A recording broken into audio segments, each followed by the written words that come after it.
ఇది flying fish. ప్రమాదం నుంచి తప్పించుకోవడానికి నిజంగానే గాల్లోకి ఎగిరిపోయే చేప ఇది. ప్రపంచవ్యాప్తంగా ఉన్న వెచ్చని సముద్రాల్లో ఇది కనిపిస్తుంది. జంతులోకంలో అత్యంత ఆశ్చర్యకరమైన సామర్థ్యాల్లో ఒకటి దీనిదే. ఏదైనా దాని వెంట పడితే ఇది నీటిలోకి లోతుగా దూకదు, గాల్లోకి ఎగురుతుంది. దీని పొడవైన ఫిన్స్ పూర్తిగా విస్తరిస్తాయి. తోకతో ఒక్కసారిగా బలంగా కొట్టి అద్భుతమైన వేగంతో నీటి సర్ఫేస్ ని దాటి బయటికి వస్తుంది. గాల్లోకి వచ్చిన తర్వాత ఇది వెంటనే కింద పడిపోదు, స్లైడ్ అవుతూ ఎగురుతుంది. కొన్నిసార్లు 40 సెకండ్లకు పైగా గాల్లోనే ఉండగలదు. అలాగే 200 మీటర్ల కంటే ఎక్కువ దూరం ప్రయాణిస్తుంది.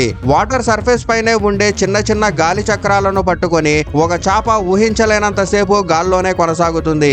ఇంకా ఎక్కువసేపు గాల్లో ఉండేందుకు ఇది తన తోకను మళ్ళీ నీటిని తాకించి ముందుకి తోసుకుంటుంది. అలా గాల్లోనే రెండోసారి బూస్ట్ తీసుకుంటుంది. ఇదంతా ఎందుకంటే ఒక కారణం, జీవించడానికి. టూనా ఫిష్, స్వాట్ ఫిష్ లాంటి ప్రెడేటర్లు సముద్రంలో దాదాపు ఏదైనా వేగంతో వెంబడించగలవు. కానీ సడన్ గా సముద్రంలోనే లేకుండా గాల్లోకి వెళ్లిపోయే చేపను మాత్రం కాదు.